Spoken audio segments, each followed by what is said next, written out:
Hi, everybody. Welcome to Do You Believe? Thank you so much on Paranormal Zone TV and live broadcast. Everybody, thanks so much for joining us tonight. I have a fabulous show and a great guest. My guest is Trey Hudson. He is the author of the Meadow Project, the South Skinwalker Ranch. Now, he was just featured, let's see, he was just featured yesterday on the Alien Encounters Fact or Fiction. And I have to go back and see if I can find that show. I'd love to see it. Now, here's his book. He is the author of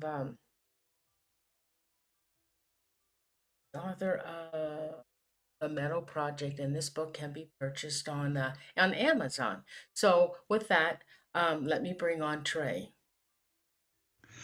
Hey, Well, Trey. howdy. How's everybody doing this evening? Hey, welcome to the show. Thanks for joining us. Happy to Now, be here.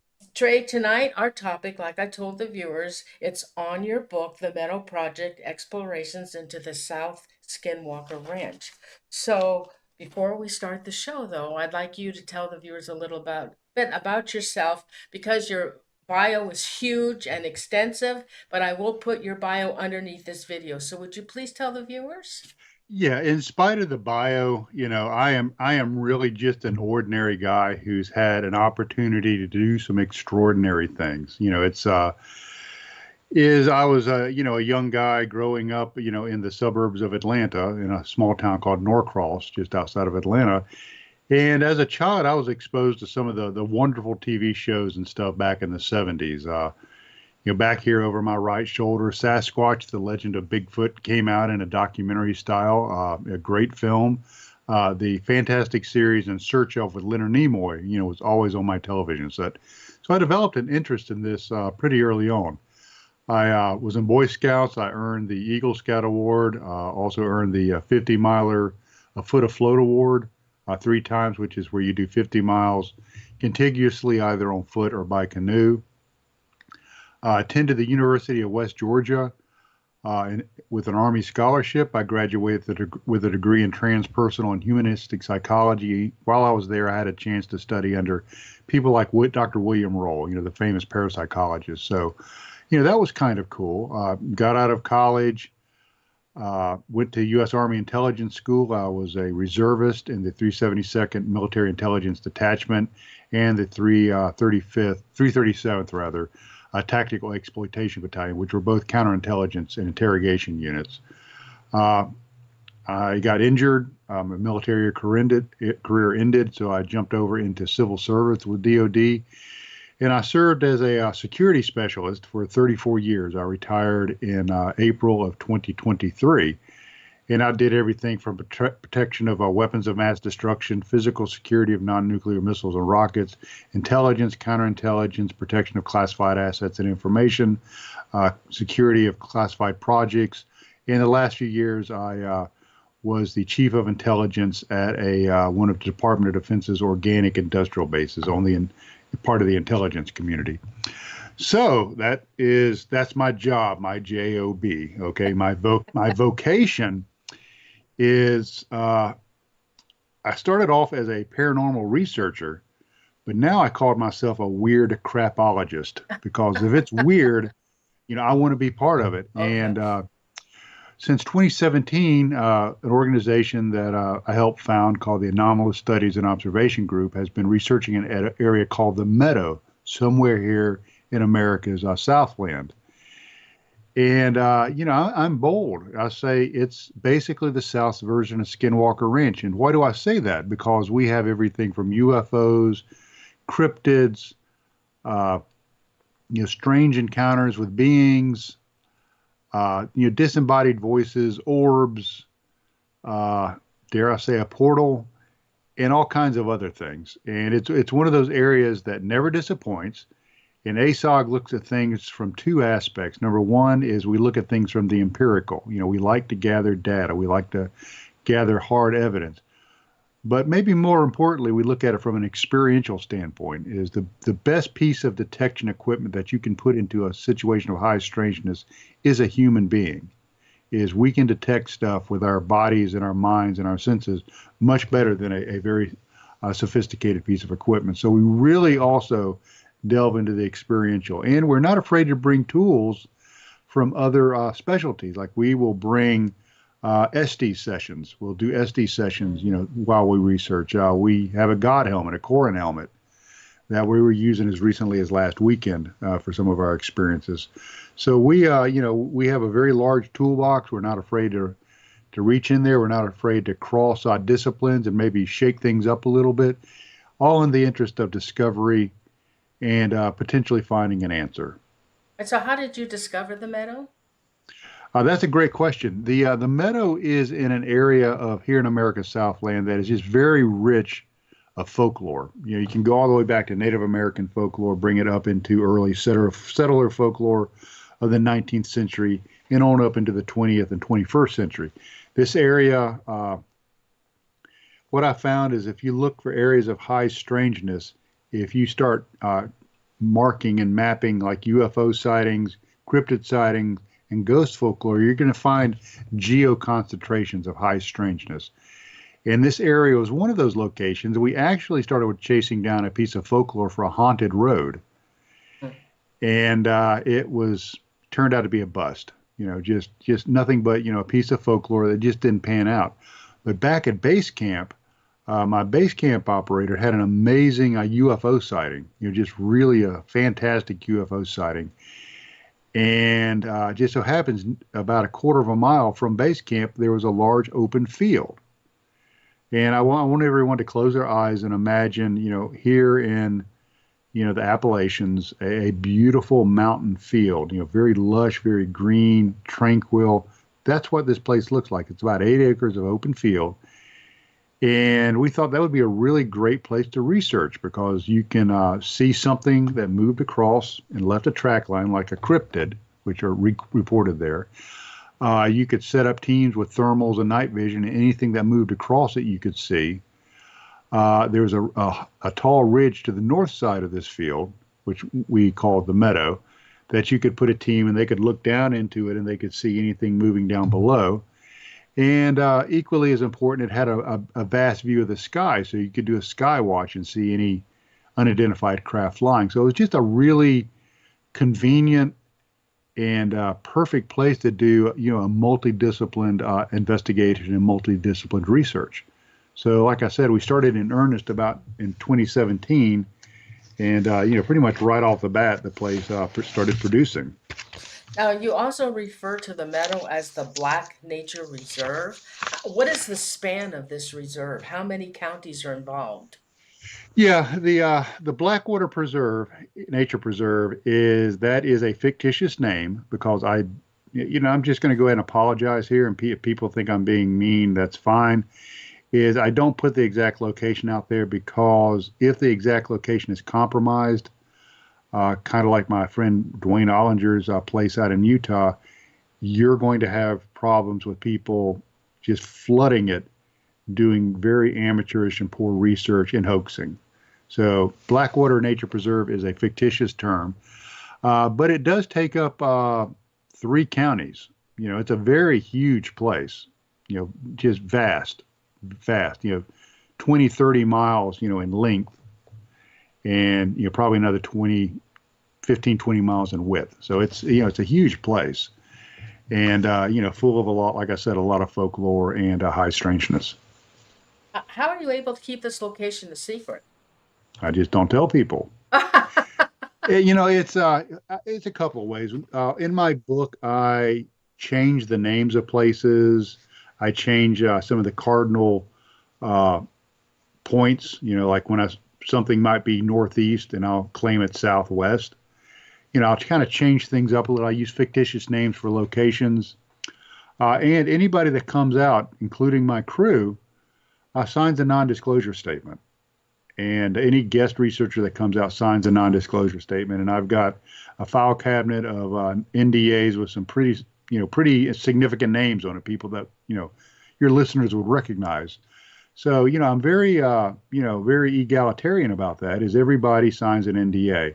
So I lock them down legally about the location. Now, I do tell them if they come out and they research with us, their experience belongs to them. our experiences we put out into the public so people can possibly, at best, learn from it, at most, be entertained by it. Uh, the only thing we ask is to keep the exact location inviolate so we can continue to do our research unmolested. You know, in the beginning, you had mentioned some events of high strangeness in the meadows, and you just named several, but there's so much more to that meadow. Um, can you name some more events that are tied into that meadow?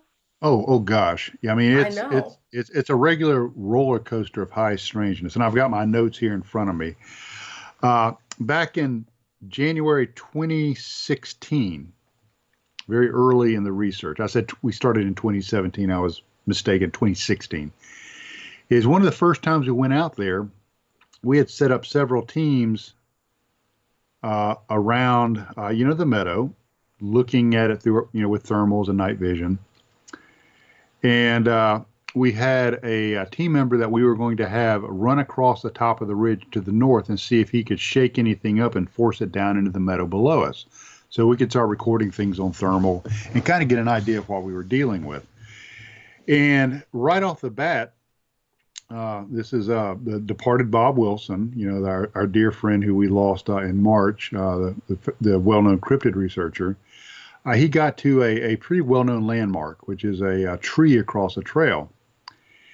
And he said, hey guys, I arrived at this tree and I don't know how I got here. So, the first thing we do is we all have a normalcy box. We have a bias. And so the first thing that we thought is maybe he was having some sort of medical problem, be it a stroke, maybe he had a concussion. So one of our paramedics got on the radio and said, hey, do you have feelings in all your extremities? Yes, I do. Do you feel dizzy? No, I do not.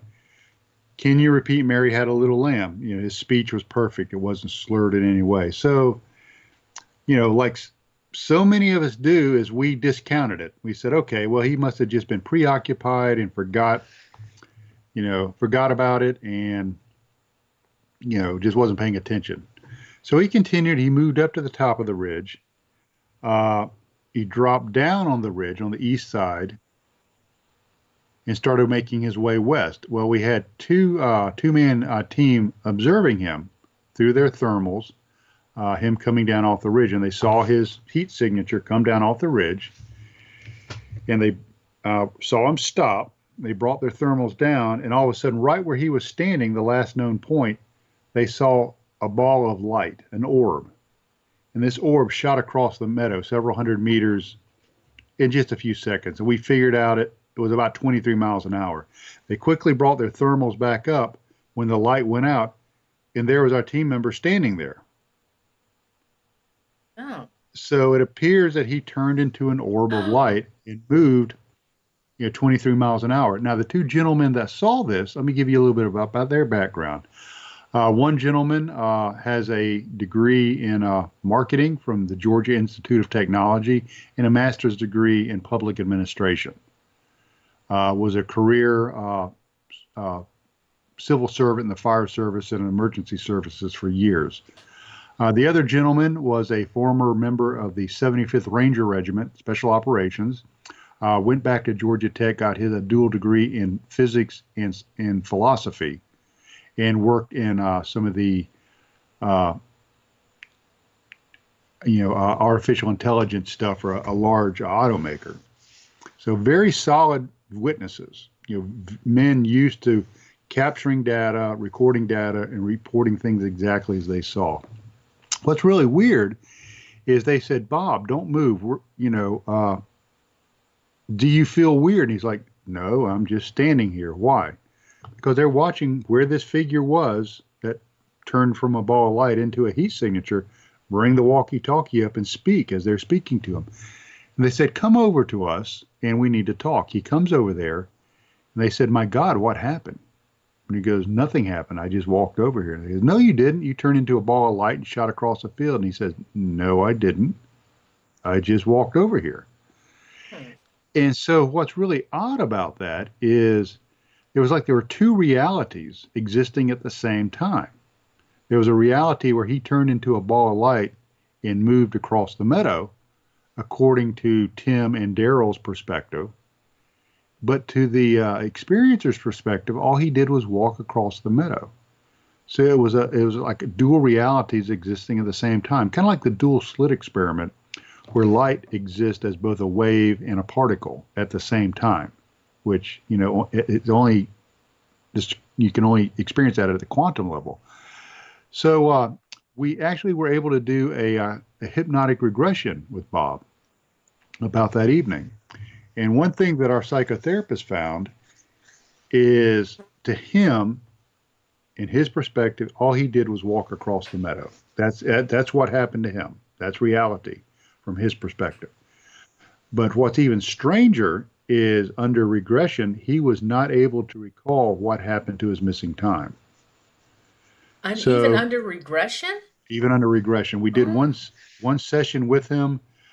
Spoke to the psychotherapist, and he believes there was a very heavy block there for whatever reason. We were not able to get through it, and had scheduled a second session, and unfortunately, he passed away before we were able to do that. oh no. How many minutes was it? Or how long was the time lapse? The missing time was probably, I'd say, 10 minutes, more or less. I've heard of that before where they couldn't remember. And what I understand it to be is those 10 minutes were horrible. It was a horrible, horrible event that happened to them. And that's why they can't remember. Oh yeah, well, it gets even weirder. Okay, kind of like you used to hear on the commercials. But wait, there's more. Well, there's Yeah, more. yeah. Uh, is the next morning, uh, he came to us, and his background was, he retired from law enforcement in California, worked with search and rescue with the backcountry sheriff's departments for many years. So he was an avid search and rescue guy, and being as such, he always kept the tracking feature turned on his GPS, so he could go back, turn it on, it would show breadcrumbs, where he traveled, for the evening. The next morning, he came and showed us that. And much to our surprise, it showed several track lines that were straight lines for several kilometers that moved at very sharp angles. The weird thing is you can't move in a straight line over this terrain. It's too rugged. Hmm. But there is one way you can move over the terrain in a straight line. That's if you're in the air. Oh. And so we were amazed by this. It's like, Bob, please, when you get back home, you pull this data off your SD card, send it to us. We're going to load it up into our geo mapping software, and we're going to try to do, pull some metadata from it and try to analyze it, find out what's going on. And strangely enough, by the time he got home, all that data was erased. It was Oh gone. no. Yeah. How could that have happened? Well, it happens a lot. I was speaking to a filmmaker that had done some work in the meadow with us, and his equipment, multiple camera systems, would just turn off at the same time. We've had several drones get completely fried. We've had one expensive FLIR unit get completely fried. Mm. So it's got, there's some sort of, I'm going to assume it's electromagnetic property, not that we've since have been able to detect any high EMFs, but something going on that can really affect your equipment. But, like I said before, but there's more. Is that evening, before Bob showed us the track line, at 0200, one of our team members saw, it got up, in the middle of the night, about 0200, about 2 a.m., to take care of some biological business, like you do, when you drink too much coffee. Yeah. And so he saw a white hominid peeping around a tree, looking at us, which is very common in the cryptid world. Is they call them tree peepers. Is something will watch you. Mhm. And which is interesting is because the folklore in this area, going back several decades, talks about a white hominid creature, and that's what my team members saw. And before we could wake up another team member with a thermal, the thing was gone. And while we were coming back from camp that evening, orbs were seen on the top of the ridge above camp, green orbs. They were so brilliant that our base camp operator thought that we were returning over the top of the ridge for some reason, and it wasn't us until he realized the orbs were about 20 feet in the air. That Hamid that was peeking around the tree, did you see it? No, I was asleep. Oh, did We they, only had one witness to that. and how did they describe it? They said it basically looked like a white, something Like a covered. marshmallow? No, no, like a white Bigfoot kind of thing. Oh, was it The that head big? and shoulders. Yeah, it was big. Oh, And we're okay. looking around. Yeah, so next morning we went over there. We have several trained trackers on our team, and we were going to see if we could find any tracks or any marks where the vegetation was disturbed, and we couldn't find anything. I forgot to ask you, when did you acquire use of this property or the It's meadow? it's public land. So when did you find it? What year? Found it about 2016, June of 2016. Now I know you had, let's see. Okay, so you said as a paranormal investigator, you follow the folklore. You knew there was a reason this location was haunted, and your next step was to find out why. So what were those steps? Well, like I said before, I used to be an old school Army intelligence officer during the Cold War, and we didn't have a lot of the technology like we have now. So we use something called maps and acetate, which are like clear pieces of plastic, and we would take a grease pencil and we would mark on things like you've probably seen in old Army movies. And so what I started doing is I started looking at folklore in places where I heard about ghost folklore. If you take that and you make little yellow dots about where you've seen people have reported that, and then you take go like BFRO or one of the other organizations and start looking at cryptid sightings. You start making those dots, and then you go to MUFON, National UFO Reporting Center, and some of these other organizations, and start plotting UFO sightings. You're going to find these really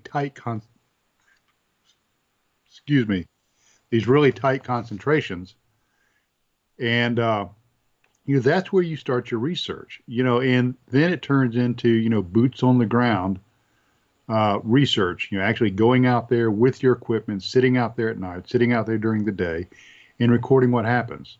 So that's kind of how we discovered this place was doing the research on the front end, and then doing the field work thereafter. And anybody that thinks that they can get by without doing the actual research, they're kidding themselves. Their results are not going to be very good. So we always start in the library, looking up historical accounts and things like that. Has anyone been affected physically by the meadows? Well, we have two team members that have died and another with cancer. Really? Yeah, it's I would have to be honest. Anybody that gets into this business, especially the extreme high strangeness, and anybody that's watched, some of the TV shows, Skinwalker Ranch and stuff like that, knows that there are physical effects. Dr. Gary Nolan has been doing research of people that have encountered high strangeness, and MRIs will show something that looks a lot like MS brain lesions. Mm. Defense Intelligence Agency just recently declassified a report about 3 years ago that talks about the physio effects of encounters with high strangeness. So, am I going to say, is correlation causality? Yeah, I'm not saying that, but I'm saying you would be foolish if you didn't at least think about it and, take into account and understand that, quite frankly, this business is not without some risk. Well, there's also the possibility of getting paranormal attachments as well. Yeah. Oh yeah, yeah, we've had that too. The Oh, you hitchhikers. have? Oh yeah, yeah, sure. Oh, no kidding. Yeah, also, uh, there's people that probably that that would like to research that area. So would you have any cautions or concerns of somebody investigating that area? Yeah, one thing I would caution people is it's very remote. There's no cell signal, so you have to be 100% self-reliant. You have to really do your research on the front end and your logistics on the front end. Give you an example. We were out in the meadow uh, one time, had an individual in the middle of the night start having uncontrolled heart palpitations, and we had to medevac him. We had no cell phone, but in our operations order, it talks about where the closest hospital is, where the closest heliport is. Yeah, so we were able to get that individual to the ER, and he ended up spending the night there. So you have to be careful with that. You have physical risk. There are snakes, there are ticks, there are bears, there are mountain lions, uh, all kinds of wildlife. There are two-legged creatures there. About 2 years ago, we had a cult murder in the area, and had a cult camping, in this preserve. So that's a consideration, and then you start getting into the more esoteric considerations of being exposed to high strangeness, the hitchhiker effect, and things like that. So this isn't something to trifle with. You have to really be on your A game, when you go out to this location or other locations of extreme high strangeness. And you have to be kind of steel your resolve.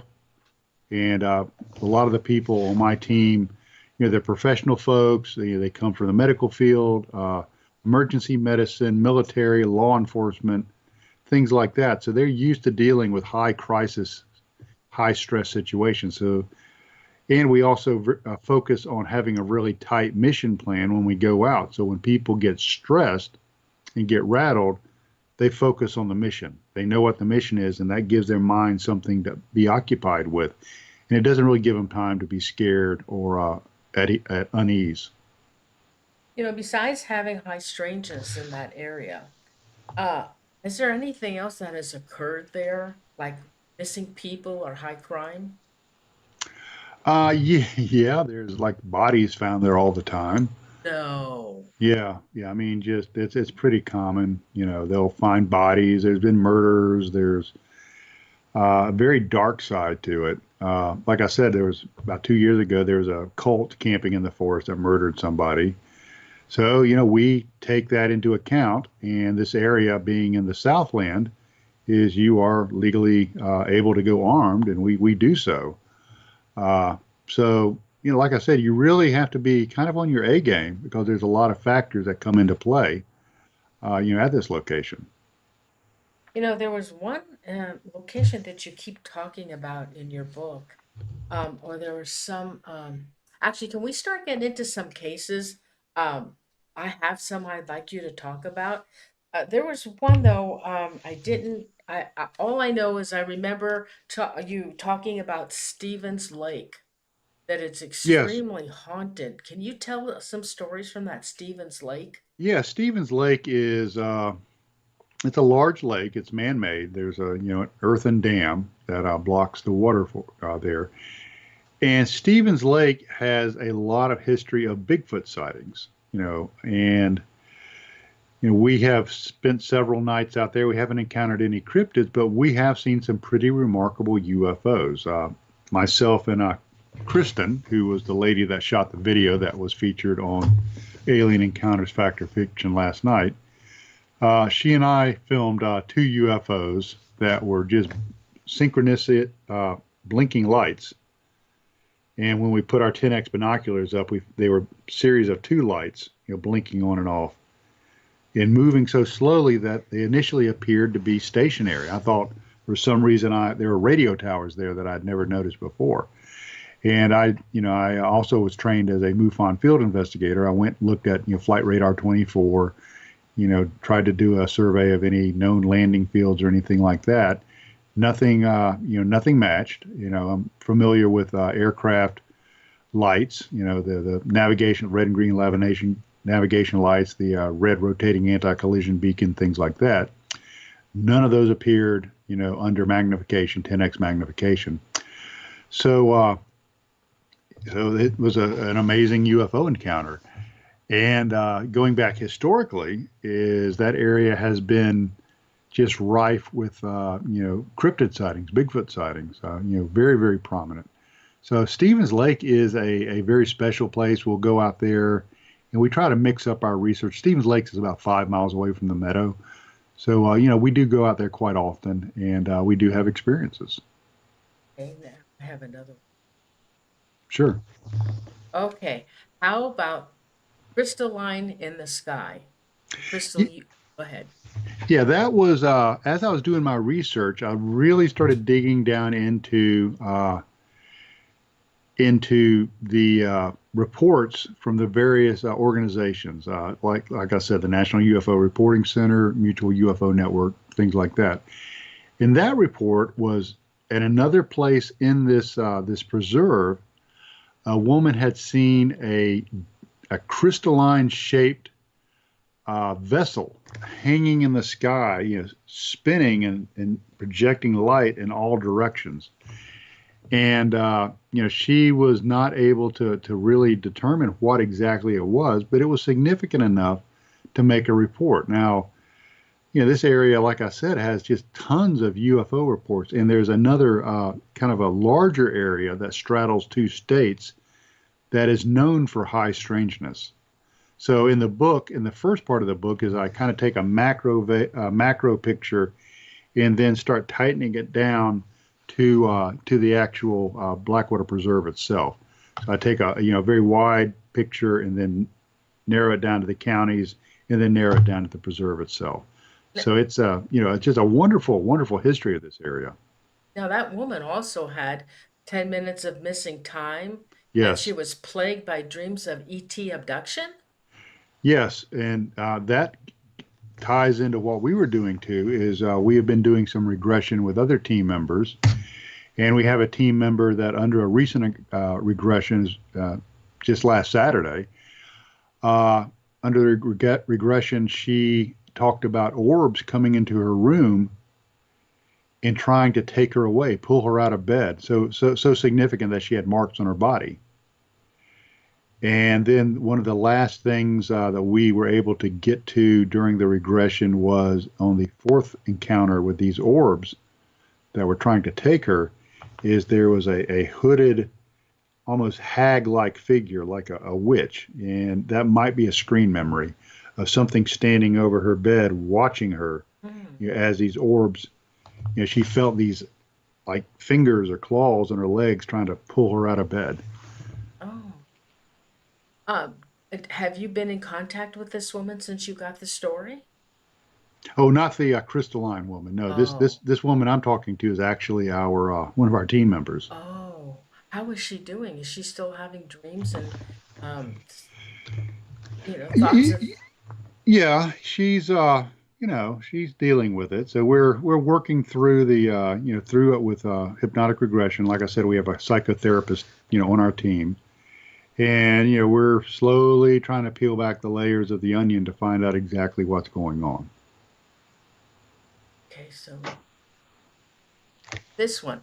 Uh, This one was from February 2017. Hmm. Strange figures observed in the trees, cryptid watching from a wood line, Hmm. and David P. observed box from form in the meadow. So Hmm. explain all that to us.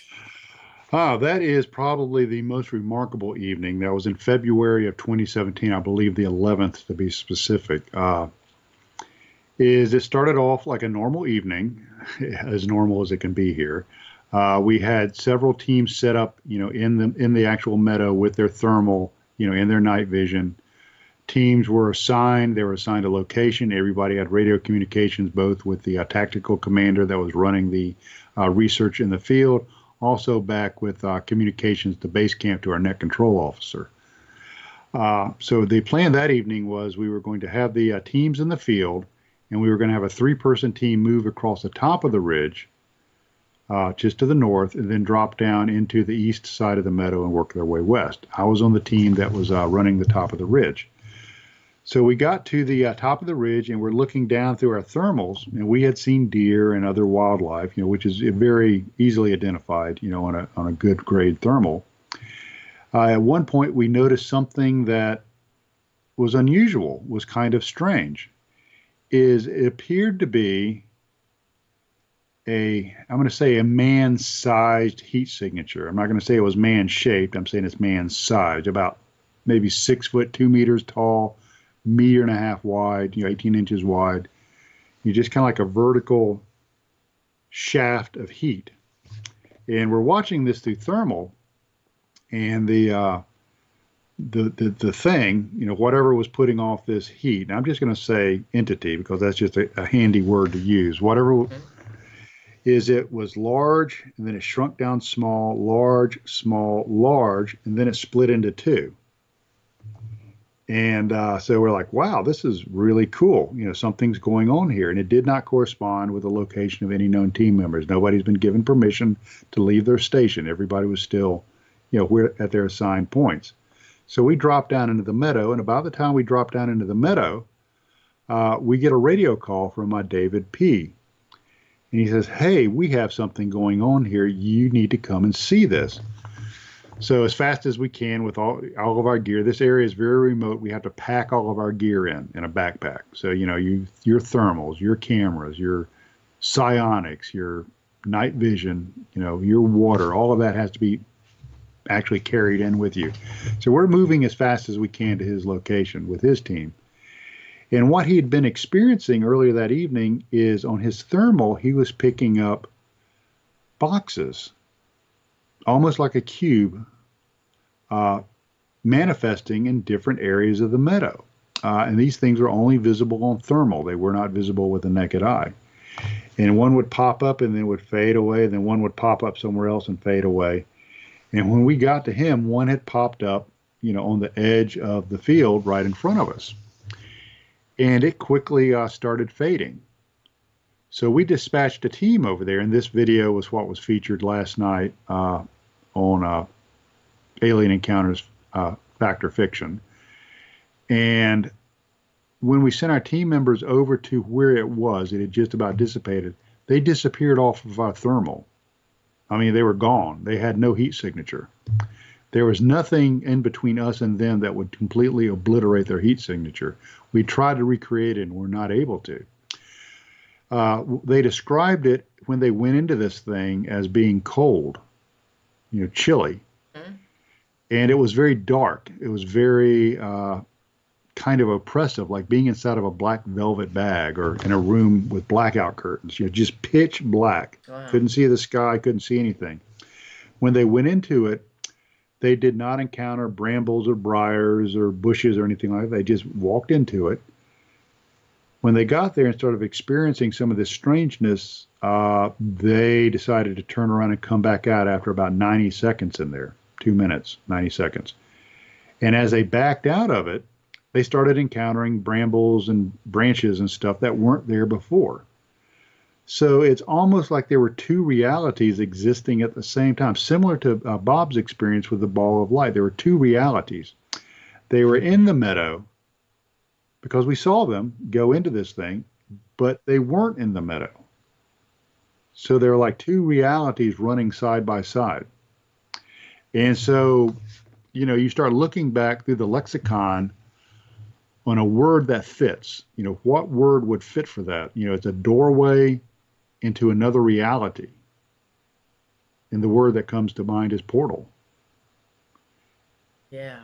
And so that's possibly what we experienced. And we captured all this on video, which is kind of cool. So while all this is going on, one of my FLIR operators, she's looking at the the box, and she turns to the right, and there's a small grouping or copse of trees. And to her surprise, there were two luminous figures standing in those trees, putting off a heat signature that did not correspond with any of our team members. And she actually says, who or what is that? Oh. So were they the entities that we saw earlier, from the ridgetop? So that was just just an amazing evening, and we were able to get back to camp and do an after-action review, a debrief, and I used a technique called a cognitive interviewing technique, and we're able to pull information out of everybody while it was fresh on their mind, and we have that whole debriefing on video. So it was a really super cool evening. And it's kind of the apex. That's the kind of stuff that researchers live their whole lives for, and we were able to experience it. That's so exciting. All right, let's go to the okay, this one. I hope I did this right. The moon moved right to left. Yeah, that's Oh, actually that's happened several times. Back in January 2016, when we first went there, like I said, looking for a haunted road, we had gone down to the haunted road and didn't find Doodley. And so we left an individual back at base camp, many, many, many miles away. So far, we were actually having to use repeaters, ham radio repeaters, to communicate back with them via radio. And so we got on the radio and we used our, FCC call sign to say, hey, we're coming back. He said, what did you see? And it's like, yeah, we didn't see anything. And he says, well, wait until I tell you what I saw. So we get back to base camp, and he says that it was a rainy evening in January 2016 in the mountains. So it was about 40 degrees, rainy, just horrible evening. And he'd been sitting around the campfire drinking, warm coffee. Well, the law of thermodynamics says what goes in has eventually got to come out. So he stepped behind the campsite to take care of some business. So he took care, he got done with that, and he sees a beam of light come down from the sky and hit an area probably 100 meters or so in front of him. And he's like, wow, that looked like lightning, because the evening was very overcast. And then right after that beam of light, he sees an orb appear, a white luminous orb. And he thinks to himself, wow, that's great. The moon is coming out. The clouds are clearing. Maybe we'll have a nice rest of the evening. And then the moon starts moving sideways. It moves from right to left, in front of him. And then it stops. And then in the middle of this orb, this big light, is a tiny white dot, or tiny black dot, excuse me. And it starts getting larger, like the iris of a camera, opening up. So it gets, it's a black dot, and then it gets bigger and bigger and bigger, until the last thing he was left with was a ring of diamonds effect during an eclipse, just like a very narrow white circle, and then it went out. oh, and So that was an amazing UFO experience. So you think that might be a one-off, and I'm going through my notes here real quick. Until February of 2023, not that long ago, is once again, it was a very, very cold, icky evening, or icky day rather, and two of my team members had decided to get into their truck and warm up. And so while they're sitting there, they're facing like 105 degrees on the compass, which is almost due east. This is about 1700, about 5 o'clock in the evening. So they're like, wow, the sun's coming up, or the sun's setting, because they see this white, like diffused light through the clouds. Only thing is, the sun doesn't set in the east; it sets in the west. oh, you're getting ahead of me. That was Oh, my I'm next. sorry. That was my next one. Okay, That but was the my cool, next one. but they're Stop it. watching. Stop it. Okay, I'll stop. Okay, so this is it. The sunrise in the west and the mysterious stick in the pack. So go Oh no, ahead. no, no, that's a totally different one. Oh yeah, no, but you're talking about the sun in the west. Oh, this has happened multiple times. Oh, so are we finished with the moon? Yes, Oh, but okay. All I'm right. giving you the time that at the same location that we had that UFO sighting of the moon, we had another sighting almost exactly the same, where a white luminous orb appeared uh, in the east and moved sideways and then blinked out. So we've had two UFO encounters at the same spot Oh, that involved a white orb appearing and okay. moving sideways. Yeah, and I was going to ask you, have any of these events ever duplicated? So Yeah. that was one. How many other ones have duplicated? Oh, I'd have to go through my notes. I mean, electronic failures, multiple, multiple, multiple But I mean, times. as far as sightings.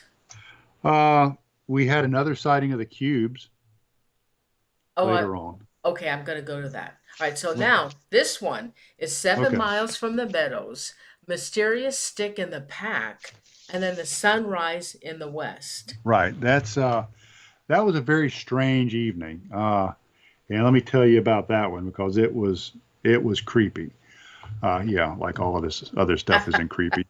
Yeah. We had one of my team members had discovered another meadow, another clearing that was about 7 miles away.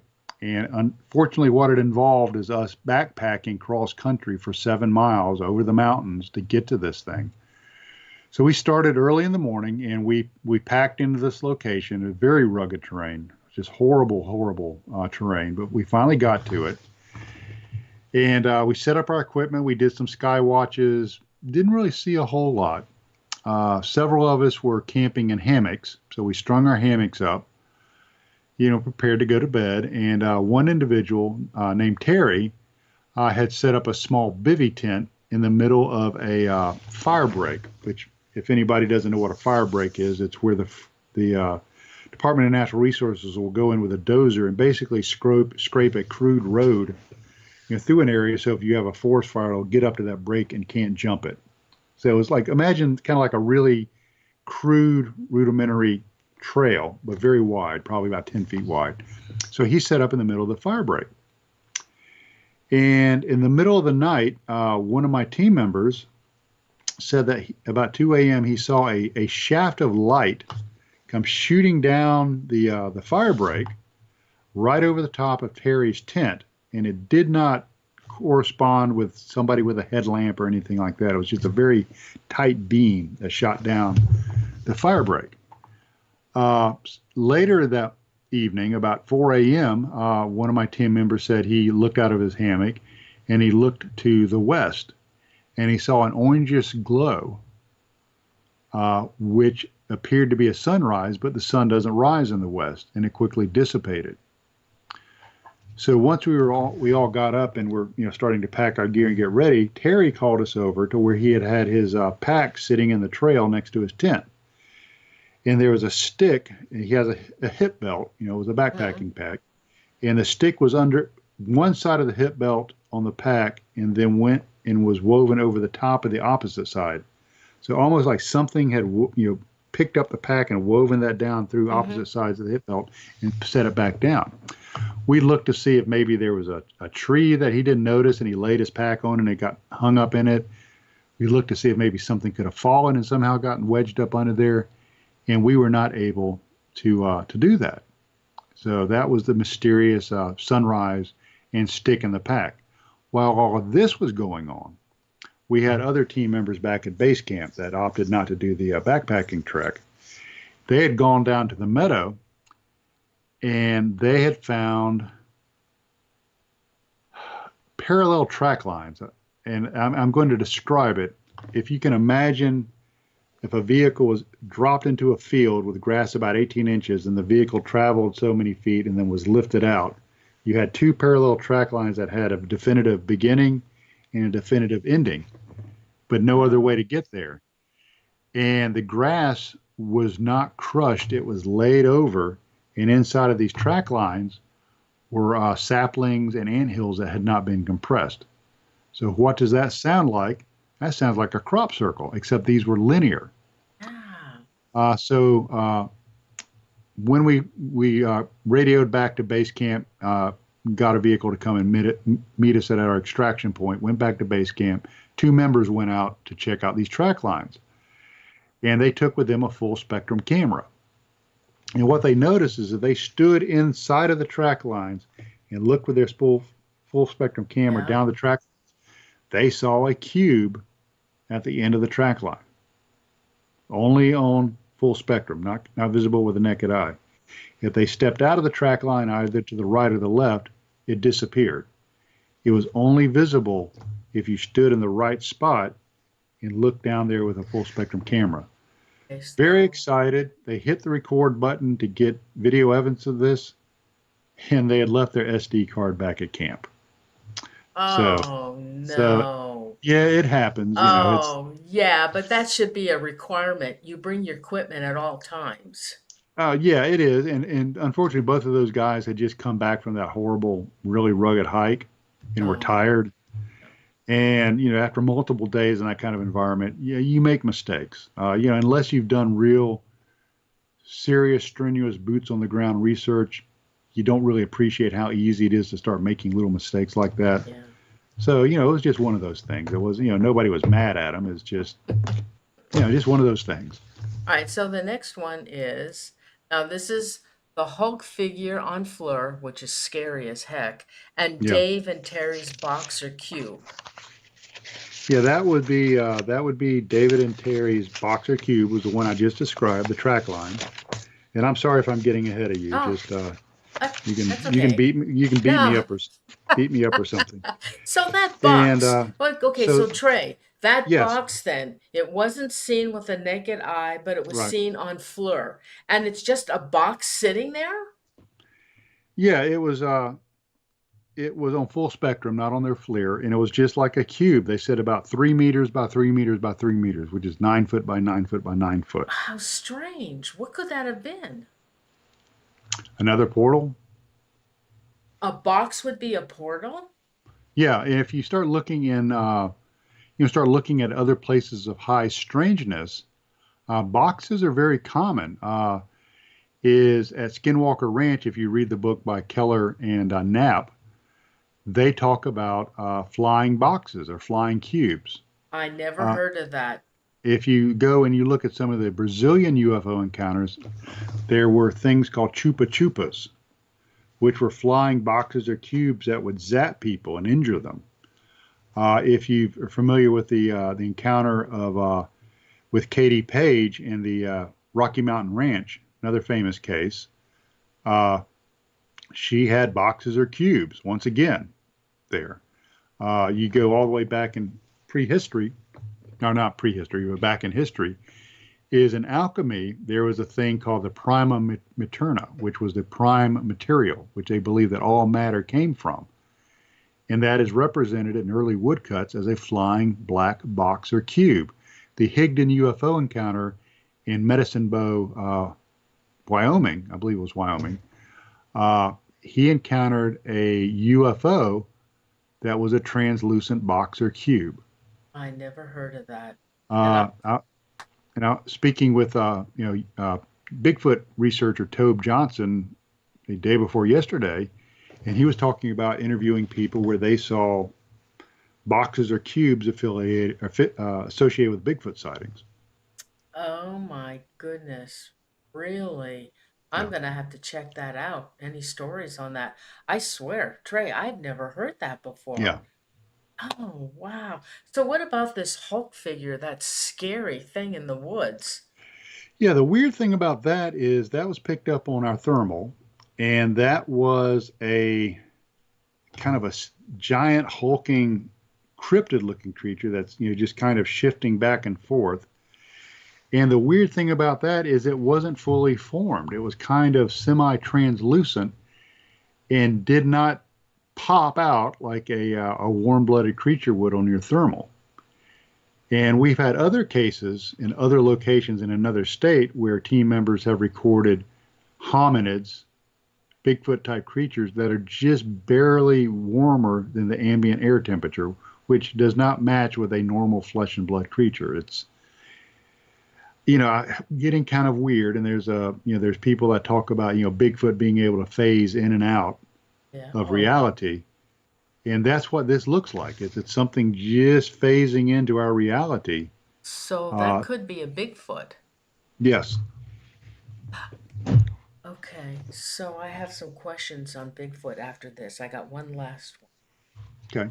Okay, and this one is I call them marshmallow people, Hmm. marshmallow figures, and these are the ones that, the white figures, they come into view, into your blur, and then they disappear, and then they come back again. Hmm. And then as you guys scan over to the right, you see something watching you. Yeah, that was the figures, the initial figures that we picked up, like I talked before in February of 2017, were the vertical 6 foot, 18-inch wide shafts of energy of heat, and that was the same evening that we saw the portal or the box. And then while we're filming the portal or the box, one of my researchers pans to the right, and she sees those same two heat signatures watching us, to the right in a small group of trees. And we were never able to determine exactly what they were.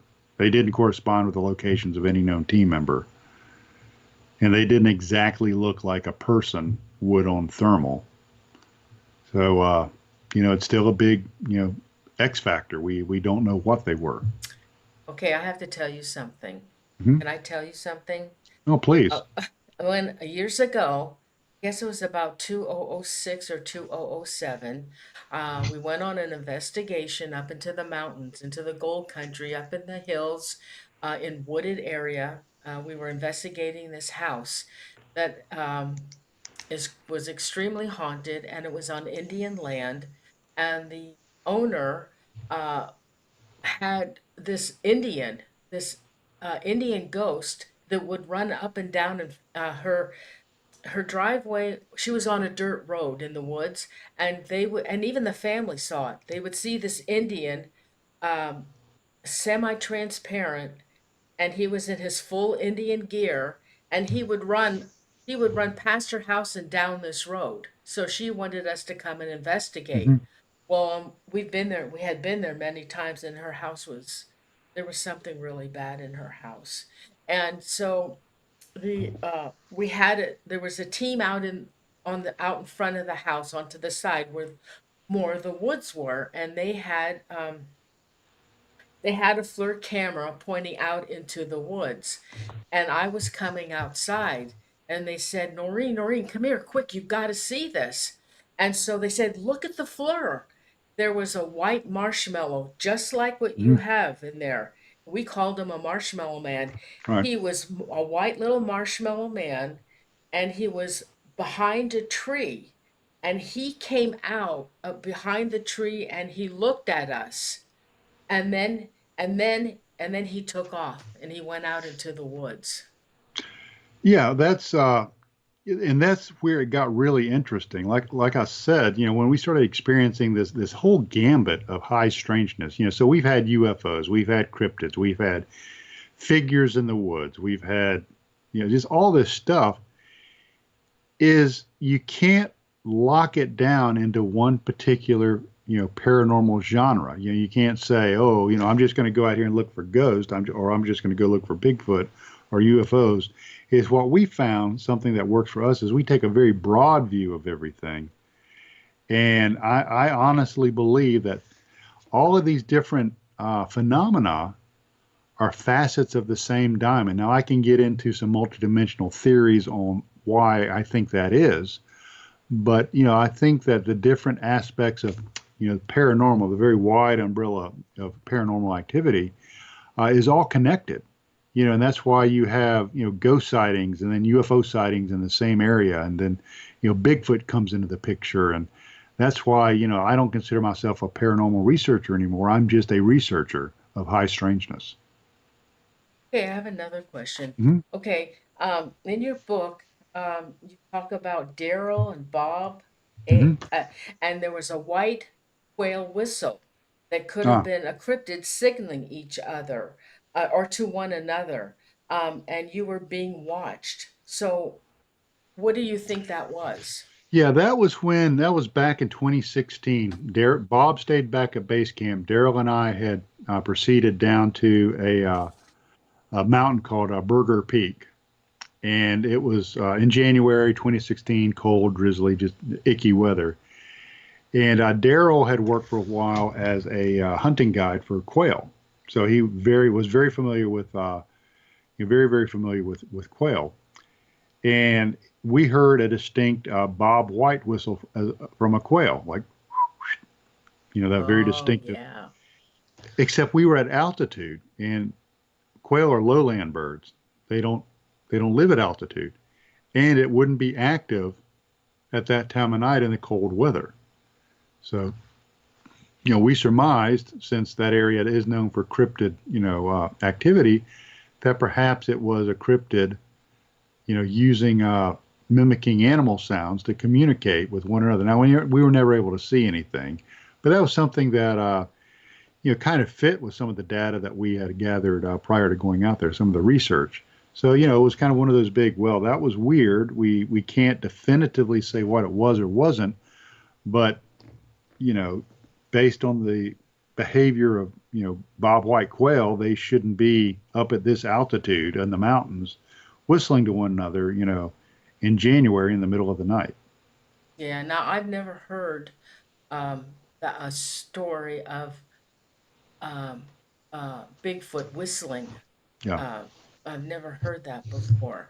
So, what do you think? Now, you mostly do ghosts and paranormal weird stuff. You don't do too many Bigfoot, do you? Well, you wouldn't think.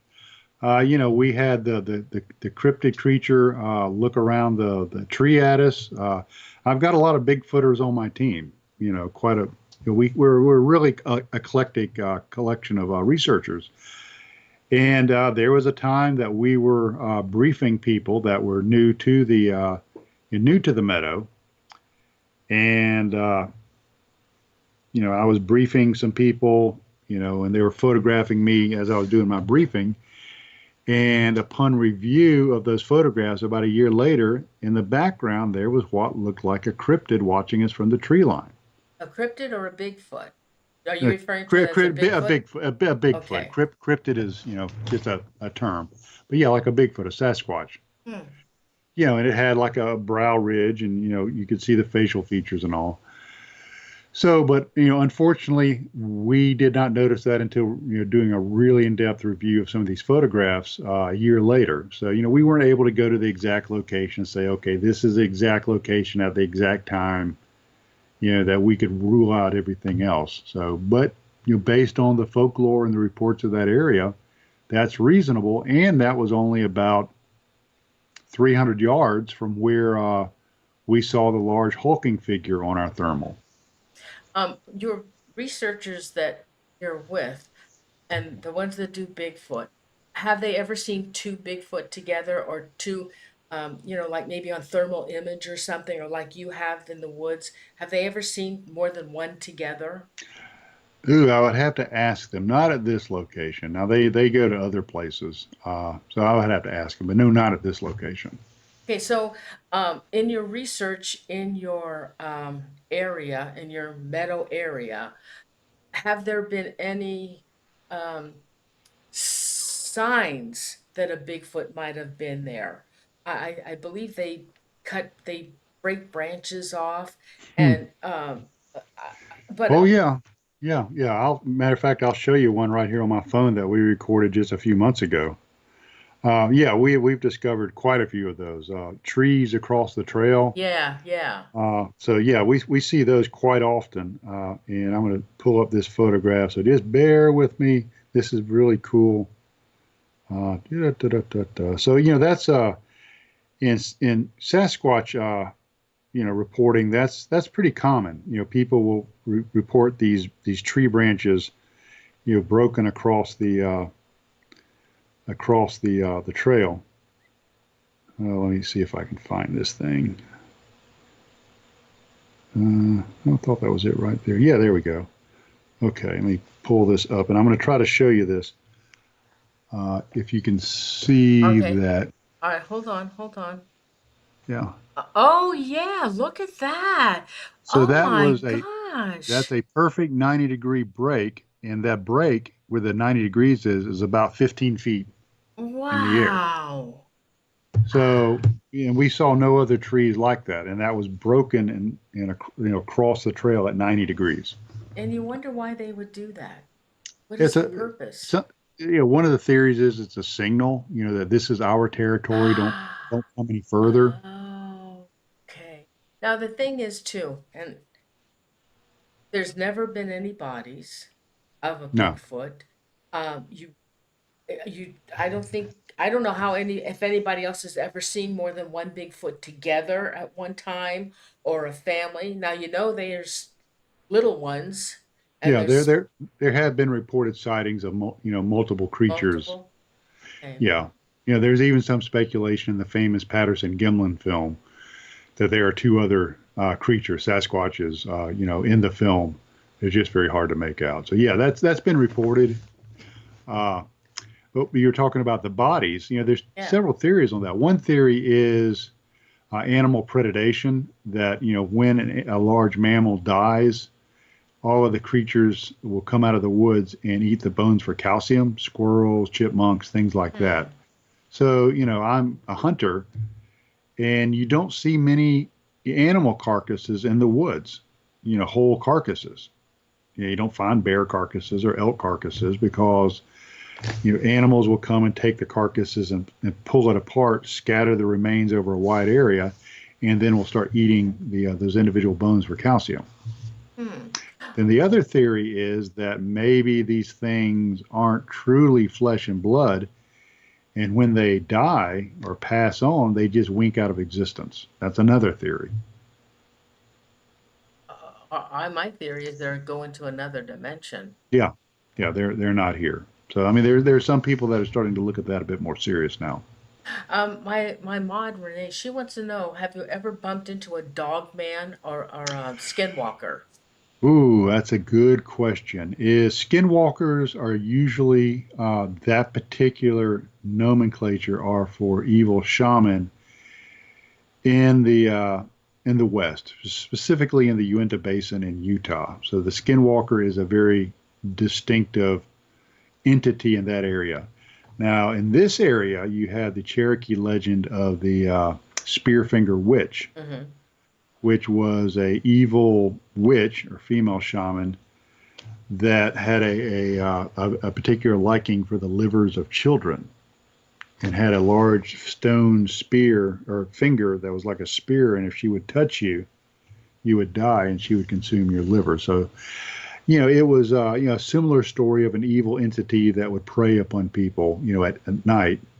So, yeah, there's that. And so you would ask about, forgot the Oh, first part of the dog man, question. dog man. Dog man, yeah. Uh, we have not seen a dog man specifically, but I'm going to show you something very odd. And this is interesting because if you go and read the second book by Keller and Knapp called Skinwalkers at the Pentagon, they talk about some of the original NIDS team, National Institute for Discovery Science, formed by Robert Bigelow when he owned Skinwalker Ranch, that people would have things follow them home. And one of the researchers started noticing like a large dog man like creature outside of his house in Virginia. And so where it gets really kind of weird for me personally is about 40 meters outside my back door. Oh, That is a 6-inch canine track. oh, look at that. Hold it up a That little. Hold it up a little. Yeah, look at that, guys. Wow. so That, the for that to be a canine, it would be massive. I mean, it would just be huge, larger yeah. than your average canine. So, people that are doing high strangeness researchers have reported, large canine type tracks, seeing, dogmen in the area.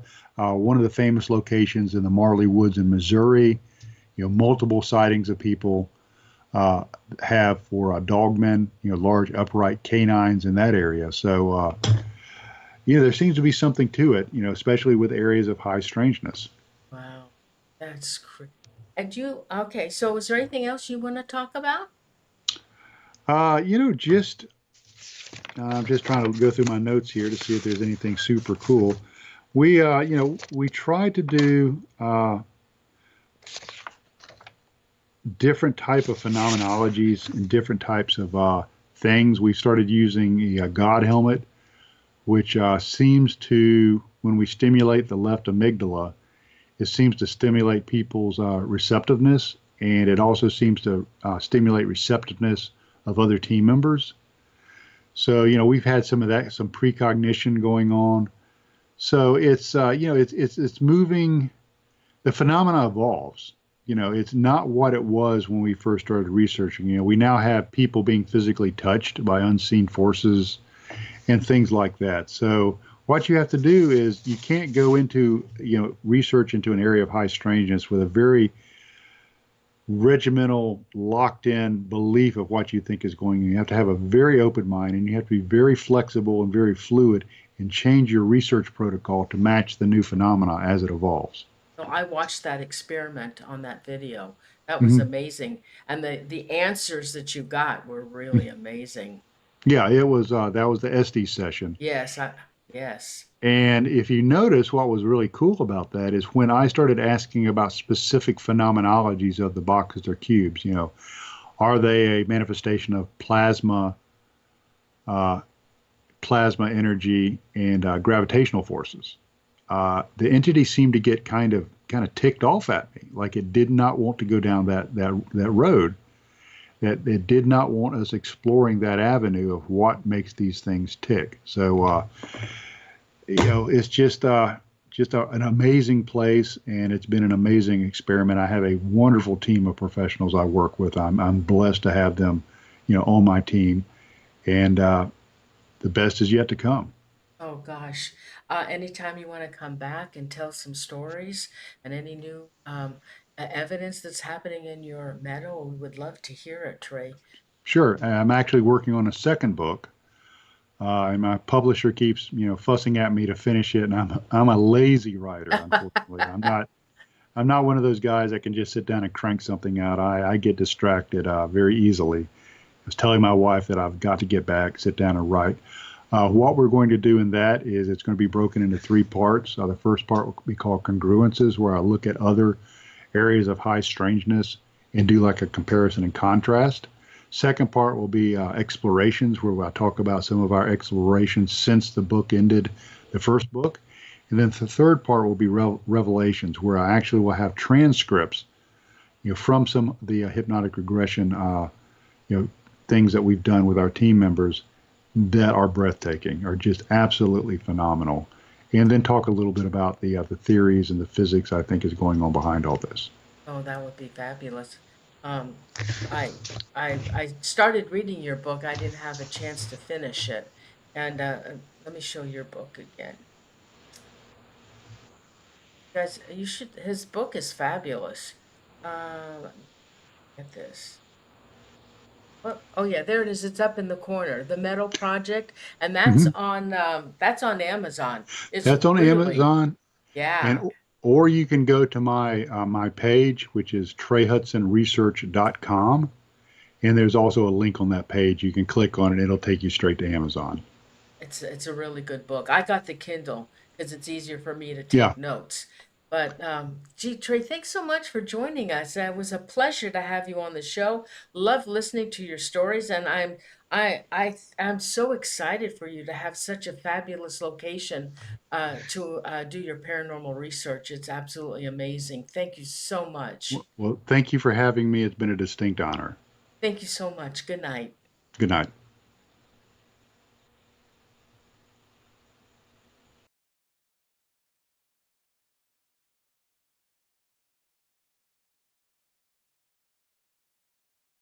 Oh gosh, wasn't that great? I really enjoyed having Trey on. Uh, the book's really good. He's got some amazing stories in there. It's really fabulous. Let me see if I can change this. Okay, well, come on to them. Okay, so guys, I'd really appreciate if you would give my show a like. It really helps the algorithm. I forget, I can't pronounce that name, but it'll get more noticed if you would give it a like. I only have 9 likes, and we had a lot of people here tonight, and there's others that are watching. If you please, please, please give my show a like, I'd really appreciate it. And if anybody is watching, and if you do like my show, if you would please subscribe, I'd appreciate that too. I have thousands of people that watch my videos. I get like 10,000 views on my shows, but I'm not getting the subscriptions, and I don't know why, but I'd really appreciate it. So guys, thanks so much for joining us. I had a good time with Trey. He's a wonderful guest, and he also had I guess if you can watch that, I didn't get a chance last night to watch Alien Encounters, Fact or Fiction. I would have loved to have seen it. I'm going to see if I can find the the rerun of that. So thanks so much. Thanks, thanks, Christopher. Chris, I would love that. Thanks, Tall Cross. Okay, so let me do some shout outs and let me see. Okay, let me see. Let me see. Um, okay, so next week I have Bruce Olive Soldheim. I had him on the show several years ago. He it's he has a there's okay, so he has an ancient alien. I think it's named Azar, and I did a show with him. Now, I had somebody laugh about that, but I wouldn't laugh about it because it's really anyway. He'll talk, but anyway, I did a show with him, and he's in contact. That's his guide. Is an ancient alien Azar. Now, I did a show, so I'm not going to do it on that, but I didn't know that Bruce was an abductee. He didn't tell me when we did the show. So he's coming back because he says we're all aliens. He wrote a book. I'm going to start reading that book and get information out of it. But he says he's in contact with aliens. He communicates with them, and he says, Noreen, we are all aliens. So I want to find out what he has to say about that. And so that's on the 22nd. And then, let's see, what is this? September. All right, September, I have a Brian Tyrese. He had a Bigfoot encounter. Now, I found him on YouTube because I heard his story and I couldn't believe it. It's so scary. So I found him on Facebook, and so he's going to come on September 12th. And then on September 26th, Dave Spinks is coming back, and we're going to talk about Point Pleasant. And he's going to talk about creatures, all different kinds of creatures, and all kinds of stuff, paranormal phenomena in Point Pleasant. And then I have a special show on Sunday, the 29th. My friend Keith McCloskey, he's in the UK, and that's why we're doing it on a Sunday because of 8 hours ahead of time, and poor Tallcross stays up for my shows. Uh, anyway, so I did a show with him on the Day at Love Pass incident, which is absolutely an amazing. I've done 3 shows on the Day at Love Pass. That's one of my favorite topics. And so anyway, he's written 2 books, and one are disappearances of airplanes, and one of them he talks about the JFK. There's something weird about that, and he tells it in his book. I'm going to get his book too. I want to read that. But so that's the first show. We're going to do 2 shows, but the first one is going to be on the disappearances and weird things that happen to these planes. Why are they crashing? And I want to know about JFK because that's in his book. Okay, so that's it for September. And then October 10th, Serenity Jenny is coming back, and I have a couple of there's so many cases I want to know about. I want to know the axe murders at the Valeska house. I want to know about Lizzie Borden. Um, God, what else was there? There were so many things I want to know about. And she's coming back on the 10th. And then on the 24th, Steve's coming back. We're gonna do celebrity deaths. Steve Stockton. He's gonna do celebrity deaths. That was his idea, celebrity deaths. So that's it. I don't have, oh gosh, I do. October. Okay, so I have 2 shows with Phil in October because we're going to do a part 1 and a part 2. Now, Phil Siracusa, I've known for a long time. And Phil, we did, my mods should remember this. Um, what book? Chris, what book? The book I'm talking about the planes. I don't know the name of it. I didn't write that down. All I know is that he's got a book. and it's on Amazon. And I'm sorry, I don't know the name of the book. If you want to email me, I'll send you the information. Anyway, Phil Saracusa. I've done so many shows with him. He is so I mean he's brilliant. And uh oh gosh, he knows so much into the paranormal and to the occult. And we did this thing called oh, Chronicles. What was it? Horsefly Chronicles. Do you guys remember that? We did a whole series on Horsefly Chronicles. I had so much fun doing that show.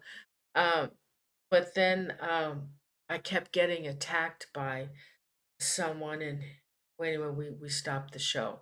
So anyway, he's coming back because he's got really strange things going on, and something has been happening to him. And he is so full of information. I saw him on an interview, and I didn't know, I couldn't remember that he had also um, had alien contact. But I should have remembered because the very first show we did is he talked about this alien contact that he had. Anyway, he's coming back. I got two shows with him in October. And okay, I oh, that's November. I'm sorry. Oh, I don't have anything planned in December yet. I'll find something. Okay, so thanks so much for being here, everybody. I don't see any more likes. I'm still stuck at 9. Please, you guys that are in there, just go over there and hit a like for me, please. Okay, so let me do some shout outs. And of course, Renee, my mod, thank you, honey, so much. I love you. And I hope Chippa Terry is everything goes okay over there. So let me do some shout outs. So B3 Airspace, thank you. Tall Cross, my buddy from across the seas in Scotland, thank you for staying up. Uh, Jason 29, I am Alpha. Oh, I have to go back. Yeah, okay, let's see. Mark Brichette, thank you. The Phantom, hi, Phantom. Maria H, hi. Christopher Chris, thank you so much for being here. Deck Magnet, thank you. You're new. I haven't seen you before. Um, let's see. Uh, Anybody else that's left in the chat? Oh, Walter Sandino, Italian. Uh, Charlene, Charlene. Oh, thank you, Charlene Wise. I don't remember seeing your name. Ned, Nebetseta. Nice to see you. Uh, we had more than 39 tonight. Um, let's see. Anybody else left in the chat room? S SD Lynn. What else? Thanks, Tall Cross. Anybody else want to shout out? Oh, thanks, Christopher. I'm so glad you guys liked the show. I really enjoyed it. What a wonderful man. Kim Walter, thank you. Um, Come on, guys, give me some likes. It's not going up. Okay, anybody else? I don't see anybody else in the chat room. Okay, I don't see any. Okay. Oh, Ethel Mertz. I love that name. Ethel Mertz. Okay, so I have to go way back. They're probably not in the chat room anymore. Okay, guys, thanks so much. Um, I got, oh, it doesn't show on my thing. Okay, thanks. Okay, so everybody, okay, so I'll see you on, what am so I'll see you, uh, I'll see you on the 22nd, okay? So be safe out there, have a great weekend, and I love you guys, and I appreciate, oh, Andrew, there you are, Lolly Tooby. Okay, so I almost left. Okay, love you guys. Okay, so anyway, you know that I, that Marshmallow Man, I couldn't believe it. Um, I don't know, Renee, if you remember that. That was a way back. Um, That Marshmallow Man was really something. I couldn't believe what I saw. Yeah, and that location that we went to, it's Diane, and I can't remember Diane's last name. She doesn't live there. They sold that house. They got rid of it. Um, it was up in the gold country, up in the woods, and her house was in the woods. And I couldn't believe it. I'll probably will never ever see that again. But there was a flirt. You know who, Renee, I was with, had the FLIR camera, and for some reason he had the idea to point it into those woods. And here's this little fat. I swear, it looked like those pictures. A fat marshmallow, big fat marshmallow man, and he was there behind the tree, and he peeked out and looked at us, and then he went back again, and he was there for a little bit, and then he took off. And I'll never see that again because I don't own a floor camera and I don't investigate anymore. Anyway, so thanks so much. I love you. Have a great weekend. Be safe out there, and I'll see you on the 22nd. Okay, thank you so much. I love you guys. Thank you. Good night.